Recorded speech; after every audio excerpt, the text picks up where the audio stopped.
же, что на 10 девчонок. Представляете, по статистике всего лишь 9 ребят. Статистика неше жылдан солай қорқытып келді бізді. Бір еркекке 7, 9, тіпті 11 әйелден келеді екен деп. Алайда соңғы мәліметтер бойынша туу жағынан екі жақ бірдей келе жатыр. Тек ер азаматтардың басым бөлігі 30-ға жетпей мерт болып кетеді. Оған себеп көлік апаты, төбелес, ішімдікке салыну, өз-өзіне қол жұмсау, тіпті соңғы кез әскер қатарында да өлім жітім көбейіп кетті. Олардың дені 20 мен 23 жас арасындағы жігіттер. Ал барын барша айтар болсақ, көгілділер мен альфонстардан да алыс кете алмай жатырмыз. Өйткені сен менің шынды айтайын, мен сені сүйем. Шуан, екеуміз бұдан былай мәңгілік бірге болайықшы.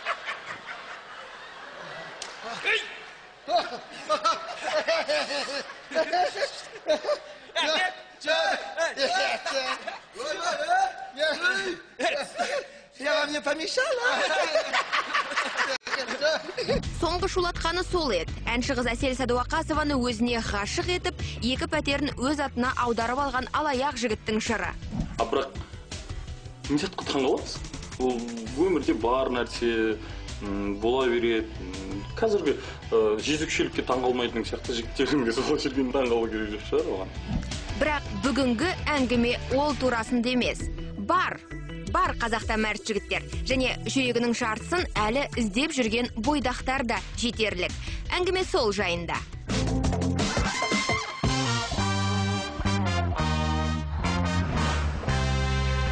Материал жағы қашан болады деген сол кезде үйленем деп жүрсең жүре беретін сияқтысың. Бүгінгі жайды тыңдасам, бақытым елім зор қандай. Қазіргі басым бос, өзімнің сүйікті жарымдарды тапқан жоқпын. Просто он такой маленький, мне кажется, он еще совсем ребенок. Бірлік болсын әлемде, бірлік болсын елімізде. Аман бол халқым мен. Ертең көрісерміз. Таныстығым жалғасатын шығар деп ойлаймын. Жалғасады. Жалғаспаса жалғастамыз. Жалғасу үшін әуелі басталу керек оқиға. Ал ұнатқан қызына жақын баруға кей жігіттердің батылы жете бермейтін болып шықты. Самый большой страх подойти познакомиться, так как, не знаю, почему-то не хватает духа.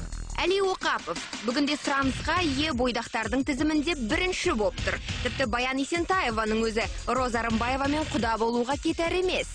Алайда бұл жігіт үйленем деп айтпайды. Әлі жаспын дейтін шығар. Жарайды, осы мәселеге тоқталайықшы. Жігіт неше жасында үйленген дұрыс? Неғұрлым ерте үйлену керек қой. Орташа жаспен сол 26 мен 23-ның арасы. Ол балаға 25 дұрыс шығар деп ойлаймын, 23-24. 25 жас. Өте сондай бір жалындап тұрған, аяққа нық тұрған кез деп санауға болады. Негізі ер азаматқа 21, 22, 23 жаста үйленген менің ойымша дұрыс секілді. Менің ойымша 24 пен 30-дың арасы шығар мүмкін. Өз басымен де 23 жасында үйлендім. 25-ке дейін үйленіп кеткен дұрыс енді. Негізі ер азаматтың бәрі 25-ке дейін үйленіп алған абзал.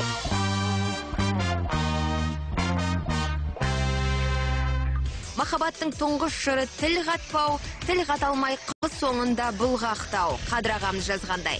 Соңғы кездері бұл өзекті мәселеге айналып барады. Қыз бен жігітті таныстырамыз, табыстырамыз деп қаншама тележобалар да жанталасып жатыр. Добрый вечер. Я Анфиса Чехова, и эта программа «Как выйти замуж». В эфире «Давай поженимся». Программа о том, как найти свою любовь.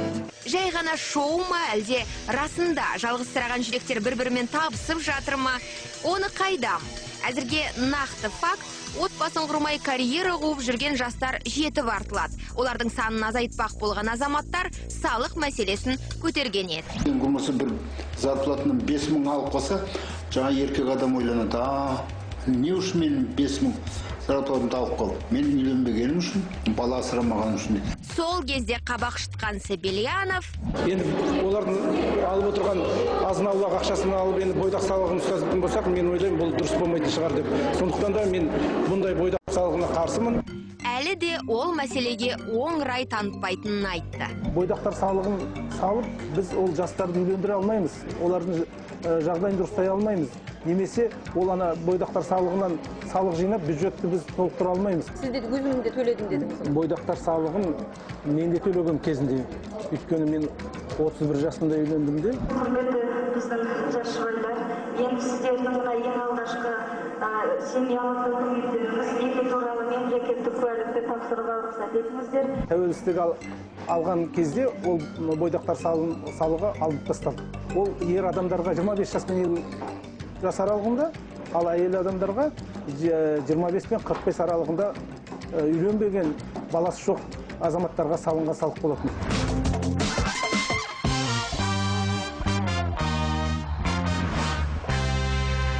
Бойдақ деп, қаншаға келдім де 28-ге келдім деп, болды енді үйленеді деді.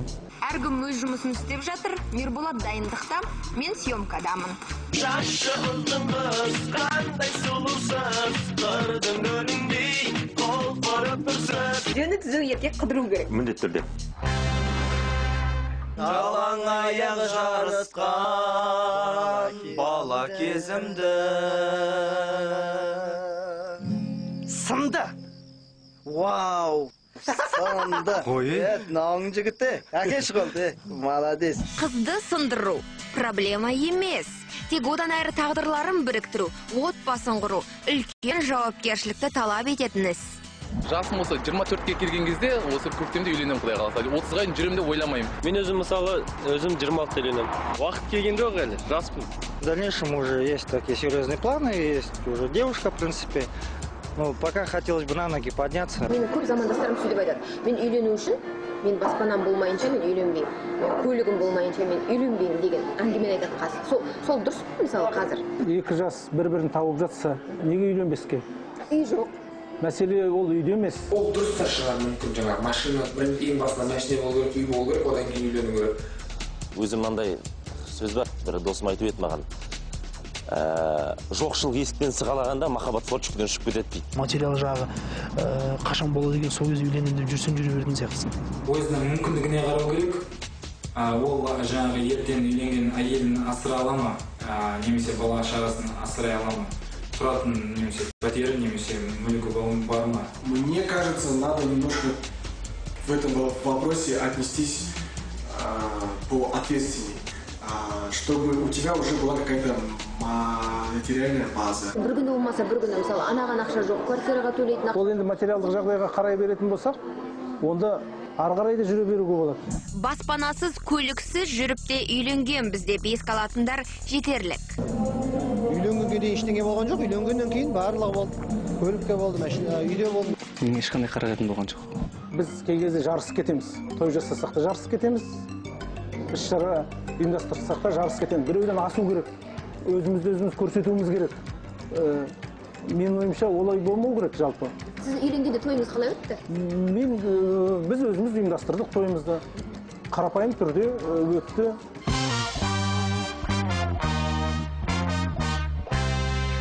Ер адам жалпы ол үйлену мәселесін өзінің кішкентай кезінен 10 жас кезінен бастап ойлану керек сияқты. Соған дайындалып, ертең 30-ға дейін, 35-ге дейін созып, мен жағдайым жасайын, үйтейін деп 25-ге келіп бара ойланудың қажеті жоқ. Енді 13-те ота бесіп жатады біздің қазақ атамыз. Ер азамат енді өз-өзіне қолы жетіп, отбасын асырай алатын жағдайға келген кезде үйлену керек шығар.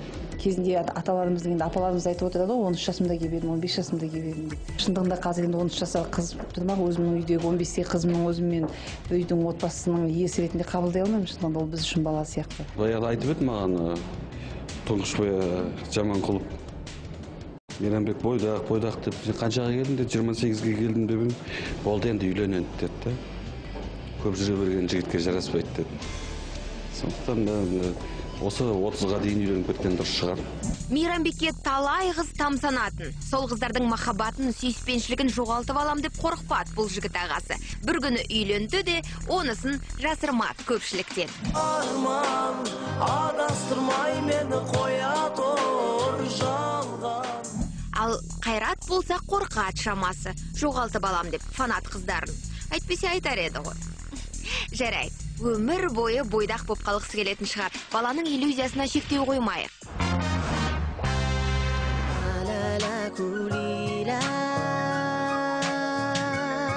кейбіреу қорқады, мен үйленсем, менде квартира болмай қалады, жағдайым болмай қалады. Қазақта сөз бар, бас екеу болмай, мал екеу болмайды дейді қазақ. Бәрілеріңіз бірігіп бір ресторанға барып, осы шараға қатысып, әр кезде кездесіп тұрсаңыздар. Судьба деп біреулер қарап отырады ғой. Сол сияқты ешқандай адам өз қолында өзінің тағдыры. Как восхитительны в России женихи. Өзгені қайтеміз, өзіміздің бойдақтарды айтайықшы. Бүгінгі жайда тыңдасам, бақытым елім зор қандай. Биімен де, әнімен де тамсандырып жүрген Ринго тобының батырлары бар. Қыз жоқ қой. Ондай там үйленем дегенде. Сердце, скажи, что же так жестоко? Когда два человека любят друг друга и реально в омут с головой, надо не тянуть с этим, потому что есть какой-то, я по своей личной жизни знаю, что есть такие моменты, когда любовь настоящую можно упустить просто. Бұл жігіттің бір кез ессіз ғашық боп, махаббаттан бас айналғанына көпшілік куә болған еді. Айрылып қалдым деп тұрғаны да сол шығар.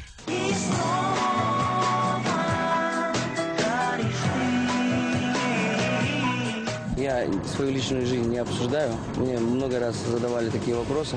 Я скажу, что у меня просто есть сын, и это моя отрада сейчас в жизни.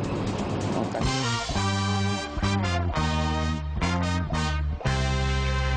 Бойдақтар тізімінде «Жау жүрек мың бала» фильміндегі жауынгерлер де бар. Олар бірақ қыз емес, карьера қуып жүр. Қазір басым бос, өзімнің сүйікті жарымды әлі тапқан жоқпын. Оны іздеу үстінде емес үстінде, өйткені қазір жұмыспен жүргесін аса оған көңіл бөлінбей жатыр.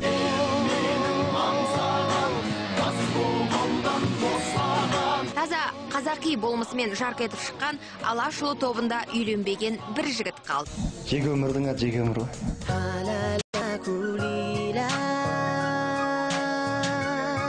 Осы Астана телеарнасында жаңа бағдарлама ашылады. Осы жаңа бағдарлама сол Қайратпен ашылайын деп тұр. Ашқандай?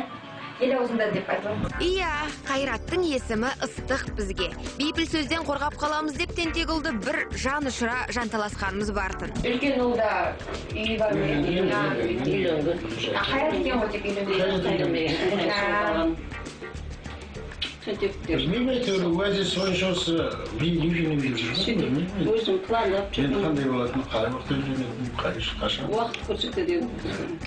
Просто он такой маленький, мне кажется, он еще совсем ребенок.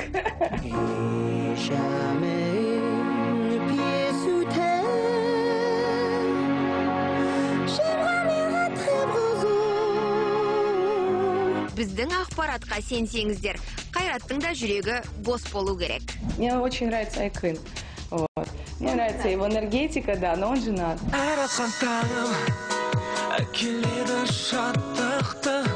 Он крутой чувак. Ты с этим согласна? Вот ты бы вышла за Айкына замуж? Ну он же женатый уже. Ну нет, если был бы свободен. Исключаю. Да. Нет, вышла бы замуж за такого парня? Нет, если бы он мне сделал предложение, конечно, я бы сказала, Слушай, я готова выйти за тебя замуж. Слушай, где ты был? Где ты был? Сколько? 5 лет назад, а? Я извиняюсь.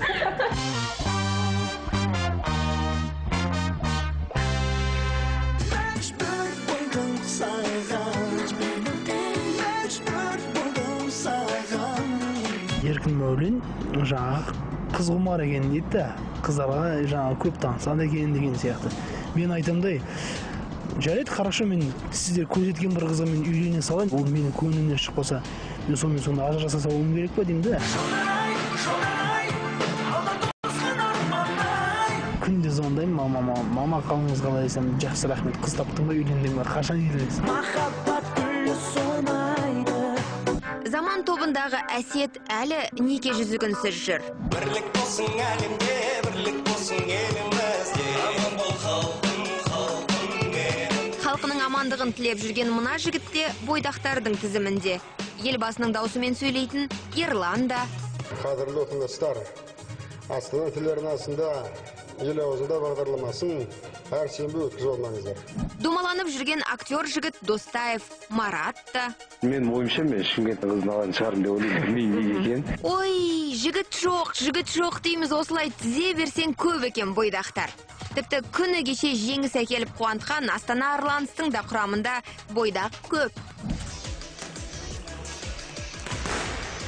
Әркім өз жұмысын істеп жатыр, Мирболат дайындықта, мен съемкадамын. Таныған шығарсыздар бұл жігітті. В своем городе. Так, сцена помогает, родная сцена. Мирболат, кішкене тоқтата тұрайықшы. Жұмысты тоқтатып, әңгімеге тарттым бұл жігітті. Сұрақ сол, бойдақтар жөнінде. Командада, біздің командада жартысына көбі бойдақ.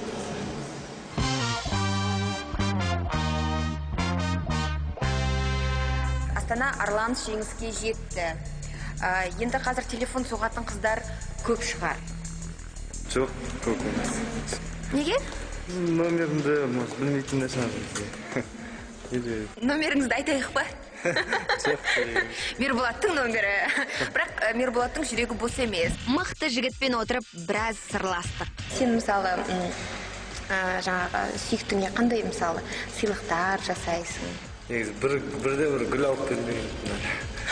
Бірде-бір рет гүл сыйламадың деп үйленгеннен кейін есіне салып жүрмесе, бүгінде еш өкпесі жоқ мына бойжеткеннің. Я, осы сұлу бекеш Мирболаттың сүйіктісі. Бастары бос болғанмен жүректері бос емес. Астана Арланстың жігіттерінен үміт жоқ.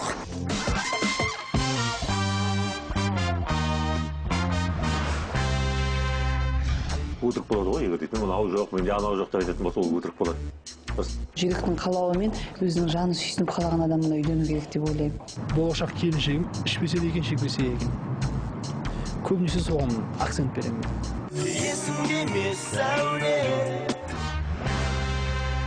Бірі таппай жүр, тапқандар айтпай жүр, ал кейбірі бір емес екі әйелім бар деп ресми мәлімдеме жасаудан қорықпады.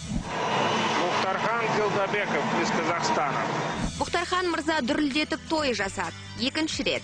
Бар деп жар салатта, екінші әйелім артынан жалтарады. Өз сөзінен Ерболат Құдайбергенов ойланбай айтып қалды ма, әлде сұхбат алған журналист әншіні дұрыс түсінбей қалды ма, әйтеуір мықты интрига жасалды сол кез.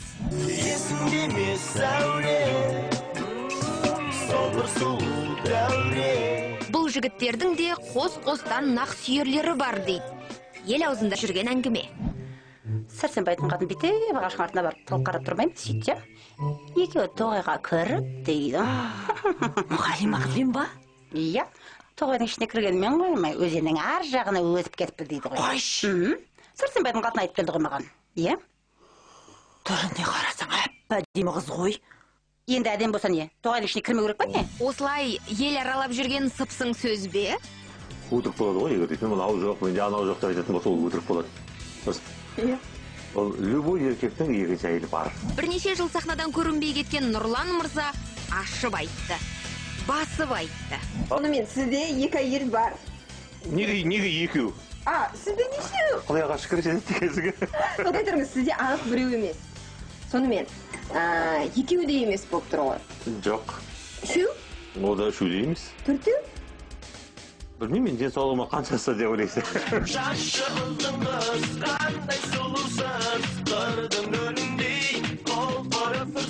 Демек, біріншіден әйелді қанағаттандыру физиологиялық тұрғыда, екіншіден материалдық жағынан қамтамасыз ету. Сіз екі жағында ұстап тұрсыз ба? Мен 50 теңге жұмсадым ба, мына міндетті 50 теңге жұмсадым. А то сен жастауына там өлтірген бір су алып беріп, мына қарай бір. Пәлде аласаш деп, ондай болмайды. Мен бір жеңгем бар еді. Ештеңе айтпайды. Жүрекке бас. Менің нағашым 10 әйел алған. Соны қуыздай бір де ойлап жүрдім. Ал кейбіреулер қорқады. Кейбіреу қорқады, мен үйленсем, менде квартира болмай қалады, жағдайым болмай қалады, әйелім ыңғайсыз болады дейді. Жоқ, олай емес, ол әйелдің де өзінің несібесі бар. Айтатын еді ғой, әр баланың өз несібесі бар, әр әйелдің өз несібесі бар, иә? Сіздің жағдайыңызда әр әйелдің өз несібесі бар. Сол несібесі болып тұр, содан қисыны келіп тұрады, міндетті түрде әйтеуір. Алла тағала әйтеуір, өзі бір. Адам ауыз бергеннен кейін нәсібін беріп тұрады ғой. Сіз екі әйел алуға депутаттық сауал ұсынылғанда сіз қарсы болдыңыз ба? Неге қарсы болдыңыз? Қарсымын. Неге қарсысыз? Өйткені алдымен адам деген өзінің отбасын қарау керек. Егер керек болатын болса, баласын көбейтсін, мықты болатын болса, ер адамдар. Қарсы болған Сабильянов қана емес, елдің есінде қалғаны Бақыт Сыздықованың да өткір пікірі. Бақыт Сыздықова апайымыздың сонау бір жылы анау еркектер 2 әйел алатын болса, әйелді де 2 күйеуге тисін деп кішкене бір оғаштау пікір айтып қалған мен есімде қалған. Мына журналистер келеді ғой, соның алдында камерада көріну үшін кейбір азаматтардың осы қоғамға мен осындай мәселе көтеріп жатырмын, демографияның жағдайын дұрыстау керек деп айтқан ойлары мен пікірлері ғана. Негізі 2 әйел алып отырғандар кәрі қыздардың санын азайтып жатырмыз деп ақталатын еді. Статистика бойынша сондай бір стратегия құрмайсың ғой, бүйтпейді, бір істейміз деген. Адамның өз көңіліне, несіне байланысты ғой? Иә, ғашық болып қаласың. Сіз жиі ғашық болады екенсіз? Жүрекке соғсын шығар, 2 рет операция істегеніміз. Ол айта береді ғой, депутат айта береді, еркектер де айта береді. Оны қоғаммен есептесу керек. Алдымен оны әйелдерден сұрап алуымыз керек біз. Керек па мысалы? Ғана бір сіздің әріптесіңізбен сөйлестім. Ол айтты маған. Депутаттардың қос-қостан қатындары бар, деді. Сіздің әріптесіңіз айтты. Ол енді жорамалдап айтқан шығар. Біліп айтты. Мен ойлаймын, ол мүмкін емес. Еркекке еркектік берсе, ол көп атқарын. Ана жерге, қайтып келе ма? Қоршыш дейттісің, қайтып келеді. Жолдасыңыз аттаттырма, ана жерге бір звондап өтінер. Қайтып қай жерге кетсің? Что-то машина дауысы естілмейді ғой. Сигналын басып қойшы, сөйтіп айтып отырсың болса. Сонымен Нұрлан мырзаның кеңесі әйелдерге еркектерді байламау керек, еркектерге еркіндік беру керек. Міндетті түрде. Сонда еркек қыдырмайды. Алысқа кетпейді. Алысқа жоқ, қыдырады, барып келеді, ана жерге барып қайтып келеді ол дейтін. Жалығады, иә? Жалығады ғой.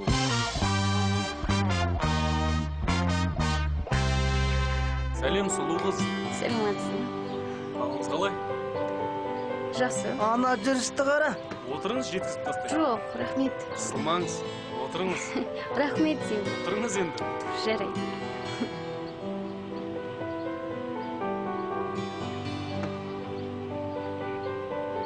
Мен сендерге өткенді айттым ба? Қыздарға сенбеңдер деп айттым ғой. Лақтырады да кетеді деп айттым ғой сендерге. Жөні түзу қыз жоқ, қыздар айтады, жөнді жігіт жоқ. Нормальный қыз жоқ деп жүрген жігіттер, значит, не нормальный жігіттер, нормальный жігіт жоқ деп жүрген қыздар, значит, не нормальный қыздар. Әйтпесе жақсы әрқашан жолығып жатады өмірде. Қайткенде де Қазақта сөз бар, бас 2 болмай, мал 2 болмайды дейді қазақ. Бұл жай айтылған емес, өмірлік тәжірибе. Жалпы енді қанша жаста үйленсе де, егер бала болсын, қыз бала болсын, жүректің қалауымен өзінің жаны сүйсініп қалаған адамына үйлену керек деп ойлаймын. Мен үйленем. Үйленуге сақадай сай дайын отырған мықты жігіттер бар. Қыздар үміттерін үзбесін. Маған ештеңеге кедергі емес, Құдайға шүкір, жағдай бар, үй бар, машина бар. Енді бұйырса, ойда жоспарда жүрген нәрселер. Машина бар, және бос тұрған жер бар. Менің бөлігім. Иелігінде өзінде көлігім бар, шүкір, жаман емес. Астана қаласынан жақсы бір жерден жер алған едім. Құдайға шүкір, үйіміз бар, машинам енді естіген шығарсыздар, жақында ұрланған болатын, осыдан бір 5 ай алдын. Қазір табылды машина. Жалпы той үшін дайынбыз ғой. Сонымен, қандай қыз керек? Менің тілейтінім, ол қыз мені жаңағы, менің мүлігім үшін жақсы көру емес, мені өзім осы. Мен іштімеймді, менің қандай екенімді көріп тұрып, сол үшін жақсы көрген тілеймді мен. Мен сондай адам іздеймін. 100% идеал адам болмайды. Бір қызды кездесерсең, жалпы алыстан қарасаң, бір әдемі сияқты көрінеді, қылықтары болсын, мінезі болсын, ой санасы болсын. Бірақ ішпесе не шегет, не шекпесе не ішетті. Болашақ келіншегім ішпесе де екен, шекпесе екен. Көбінесе соған акцент беремін. Өмір көрген азаматтар ойларымен бөлісті. Судьба деп біреулер қарап отырады ғой. Сол сияқты ешқандай адам өз қолында өзінің тағдыры. Жақсы жігітті тауып, бала тауып отыру керек онда сізге. Баланы таба беріңіз, онан кейін өзіңіз қоғамда тағы да өзіңіздің орныңызды табасыз қоғамда, ары қарай. Ол тіпті жақсы болады ол, айтам. Алла тағала бәрін есептеп қойған ғой, пешенесіне жаңа кімге шығады, қалай болады ол деген сияқты. Сондықтан ол да адамның жаңағы тағдырына байланысты шығар, бірақ адам бәленбай пайыз өз тағдырын өзі жасайды деген. Сөз соңында бойдақтарға жақсы кеңес. Сіздер үйленбеген қыздарсыздар, олар үйленбеген жігіттер, бәрлеріңіз бірігіп бір ресторанға барып, осы шараға қатысып, әр кезде кездесіп тұрсаңыздар, іштеріңізде міндетті түрде бір-бірлеріңізге үйленетіндер табылады. Елбасымыз айтқандай, пришла любовь, пора жениться. Махаббат келді ме үйлену керек.